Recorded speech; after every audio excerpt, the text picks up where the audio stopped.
joined by Howard now, Chairman. Now, Howard, I was very interested in the newspaper article that you did last week, actually, and you spoke about the challenges ahead. I know that Paul has already covered those, but I think it is important that obviously, you know, we do know about your thoughts for next season and beyond. But what's really, you know, behind your thinking at the moment as to where we are now? Well, I think as Paul covered a lot of it, we're in a great position. There's a lot of momentum in the club. There's a lot of things we've got to be very proud of. One of the things that gives me a great pride is we've done this the right way. You know, we've not broken the bank. We've never mortgaged our future to get this success, and I think, you know, everyone takes a lot of credit for that. And by everyone, I mean everyone, because everyone plays their part. So we've got to keep going the same way. And you know, I think Paul's right. You know, none of us want to go back to where we've come from. So we've got to look at the challenges of bringing in more money. You know, we know roughly how much we want to bring in or how much we want to be, and that's additional money to the money that we would normally raise. So we're putting in things in place to do that. Paul mentioned we have this strategy day, which we've never really had before, coming up, which will help us have a good direction for the club as well, not just in the short term but the longer term. I think that's going to be ever more important.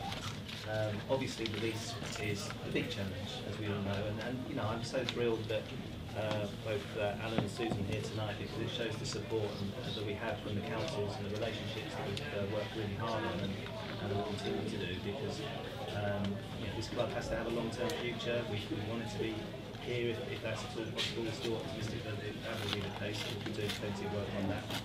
We just got to keep doing all the good things that we do and do them better year on year. And you know, it's never easy as a voluntary run club. So we've just got to keep doing it better and keep the club going in the right direction. Well, I've heard to our manager as a very optimistic individual. I regard you as an extremely calm individual. How on earth do you remain so calm when, you know, there's so much activity going on in the club? You've obviously got a very vibrant, interesting board of directors to lead. How do you remain so calm? Drugs. I mean, I think it's just personality. I mean, you know, you need. Someone's got to be Paul's antidote.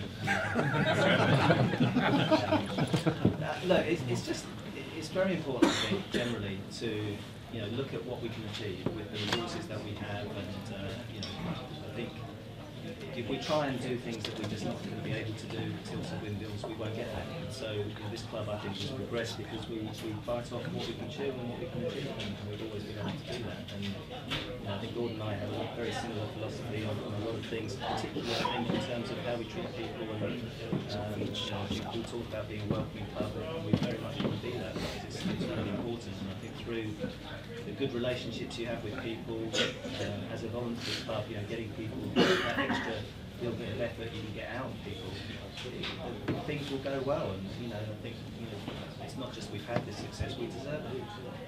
And so, keeping calm.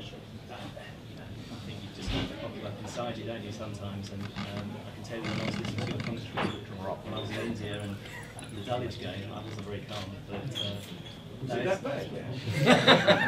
It's commentary on me. It's always bad. Different experience.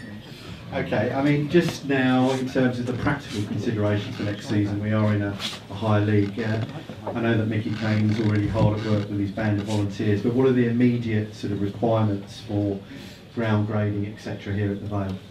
Not a lot we have to do. There's an extra turnstile block which we're putting in, and we've got to widen an exit.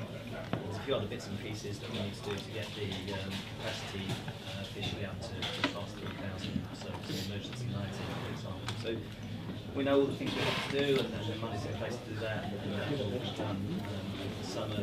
Kane, as you say, a lot of people were in here, Mick Williamson. You know, so a number of people who will be involved, not just in the ground, I have to say. What we're also looking at is within the social club, you know, across the society. We did the car park last year, so it's important that we look across the whole site where we can improve things. You know, I think that the scary bit is if you're, we have to start looking at this, is what happens if you're at the top of the league and thinking about further progression, because then it's quite significant.